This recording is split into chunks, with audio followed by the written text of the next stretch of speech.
तर आज आपण बनवणार आहोत आचारी पद्धतीने वांगा बटाट्याची ग्रेव्ही भाजी. ही भाजी आपण बनवण्यासाठी याच्यात कोणत्याही प्रकारचे वाटण बनवणार नाही किंवा कोणताही वेगळा असा मसाला याच्यामध्ये टाकणार नाही. जे आपल्या घरामध्ये सहजपणे उपलब्ध असतो त्याच मसाल्यातून आपण ही भाजी आज इथे बनवणार आहोत. आचारी ज्या पद्धतीने भाजी बनवतात त्याच पद्धतीने आज ही भाजी मी तुमच्या समोर घेऊन आले आहे. लग्नामध्ये बऱ्याच ठिकाणी ही भाजी बनवली जाते. तीच पद्धत आज मी इथे दाखवणार आहे. तर चला लगेच सुरुवात करूया. तर पहा, इथे मी पाव किलो वांगे घेतले आहेत आणि एक आलू घेतला आहे. हे वांगे काटेरी वांगे आहेत. तर अशा मोठे मोठे आपल्याला इथे वांगे कट करून घ्यायचे आहे. आणि इथे आलू आहे. आलूची साल आपल्याला काढायची नाही. तुम्ही लग्नामध्ये पाहिलं असेल की आलूची साल ते आचारी लोक काढत नाहीत, अशाच पद्धतीने करतात. इथे एक टोमॅटो आणि 2 कांदे घेतले आहे. कांदे आपल्याला बारीक चिरून घ्यायचा आहे. बारीक चिरल्यामुळे आपली जी ग्रेव्ही होती ती एकदम जबरदस्त होते. या कांद्यामुळेच आपल्याला वेगळा मसाला याच्यामध्ये ऍड करायचा नाही. त्याचीच आपल्याला ह्या कांद्याचीच आपल्याला ग्रेव्ही बनवायची आहे.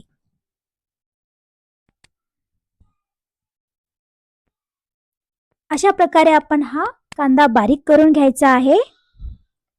आणि आता इथे एक टोमॅटो घेतलेला आहे. हा गावरानी टोमॅटो आहे. मी एकच घेतले. पाव किलो वांग्यासाठी एक टोमॅटो पुरेसा आहे, कारण हा टोमॅटो आंबट असतो. जर तुम्ही जास्त टोमॅटो टाकलात तर आपली भाजी जी आहे ती आंबट होती. त्यामुळे एकच टोमॅटो घ्यायचा. जर तुम्ही अर्धा किलो वांगे घेतलात तर 2 आलू आणि 2 टोमॅटो घ्यायचे. तर इथे आपली टोमॅटो प्युरी पण बनून तयार आहे. मी ही प्युरी एका वाटीमध्ये किंवा बाउलमध्ये आपण काढून घेणार आहोत.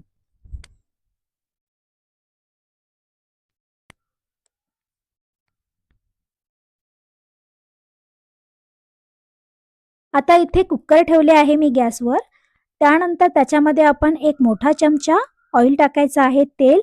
तेल छान गरम झाल्यानंतर त्याच्यामध्ये आपण टाकूया 1 टीस्पून इथे जीरा आणि 2 तमालपत्र.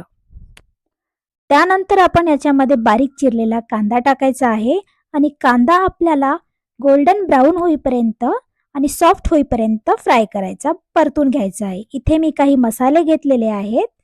हे आपल्या घरात सर्वांकडे असतात, सहजपणे मिळतात, त्यामुळे खूप सोपी पद्धत आहे.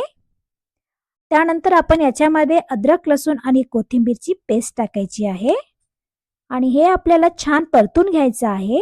त्यानंतर आपण याच्यामध्ये थोडंसं मीठ टाकायचं. मिठामुळे कांदा लवकर सॉफ्ट होतो. मीठ आणि हळद. त्यानंतर आपण याच्यामध्ये टाकूयात आपण केलेली टोमॅटोची प्युरी. ही कांद्यासोबतच आपल्याला याच्यामध्ये टाकायची आहे, कारण टोमॅटो हे प्युरी छान परतल्यामुळे आपली जी भाजी आहे त्याला टेस्ट खूप छान येते. त्यानंतर आपण इथे टाकणार आहोत 1 चमचा लाल मिर्च पावडर, 1 चमचा कांदा लसूण मसाला, 1 टीस्पून इथे गरम मसाला आणि 1 टीस्पून इथे मी धना जिरा पावडर टाकलेला आहे. आणि हे सर्व आता आपण मिक्स करून घेणार आहोत. आणि आपण ज्या मिक्सरच्या जारमध्ये टोमॅटो प्युरी केली होती त्याच्यामध्ये मी अर्धा कप इथे पाणी टाकलेलं आहे. तेच पाणी आपण या मसाल्यामध्ये टाकणार आहोत. मसाले भाजताना त्याच्यामध्ये तुम्ही अर्धा कप पाणी टाका. त्यामुळे जे आपले मसाले आहेत छान प्रकारे भाजल्या जातात, करपत नाहीत आणि भाजीलाही एक वेगळी छान प्रकारे टेस्ट येते. त्यानंतर आपण याच्यामध्ये आलू कट केलेले टाकायचे आहे. तर सर्वात आधी आपण इथे आलू टाकणार आहोत. आलू शिजण्यासाठी थोडा टाइम लागतो, त्यामुळे आधी आलू टाकायचे आणि 5 मिनिटे याला फ्राय करून घ्यायचं मसाल्यामध्ये. त्यानंतर आपण याच्यामध्ये वांगे टाकणार आहोत. वांगे लवकर शिजतात, त्यामुळे लास्टला वांगे टाकायचे. नंतर आपण याच्यामध्ये 1 चमचा शेंगदाण्याचा कूट टाकायचा आणि 1 चमचा तिळाचा कूट टाकायचा. त्यानंतर थोडेसे मीठ. आपण इथे आधी पण मीठ टाकलेलं आहे कांदे परतवताना. आणि हे सर्व मिक्स करून घ्यायचं आहे. आणि नंतर आपण इथे गरम पाणी वापरणार आहोत. इथे मी 1 ग्लास गरम पाणी टाकणार आहे.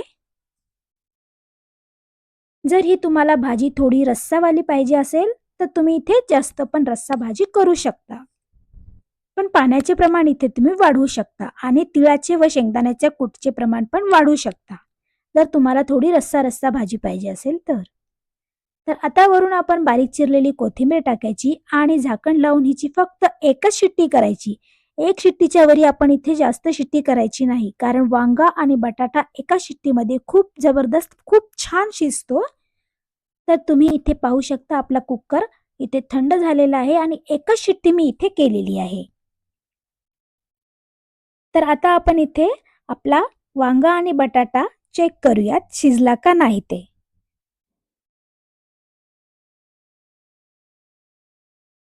तर इथे आपला बटाटा व्यवस्थित शिजलेला आहे व वांगा तर खूप छान प्रकारे शिजला, कारण वांगा खूप लवकर शिजतो. तर आपली ही आचारी पद्धतीची वांगा बटाटा भाजी बनवून इथे तयार आहे. एकदम आचारी पद्धतीने बनवलेली आहे ही भाजी. व ही ग्रेव्ही तर तुम्ही पाहू शकता किती दाटसर झालेली आहे. खूप मस्त झालेली आहे ही ग्रेव्ही आणि वास पण खूप छान येत आहे. तर करायला खूप सोपी आहे ना ही रेसिपी. तर तुम्ही ही भाजी चपाती, भाकरी किंवा मसाले भात सोबत खायला घेऊ शकता. खूप जबरदस्त लागते. व्हिडिओ आवडला असेल तर लाईक करा आणि सबस्क्राईब करायला विसरू नका. मी पुन्हा भेटते अशाच एका नवीन रेसिपी सोबत. तोपर्यंत बाय बाय.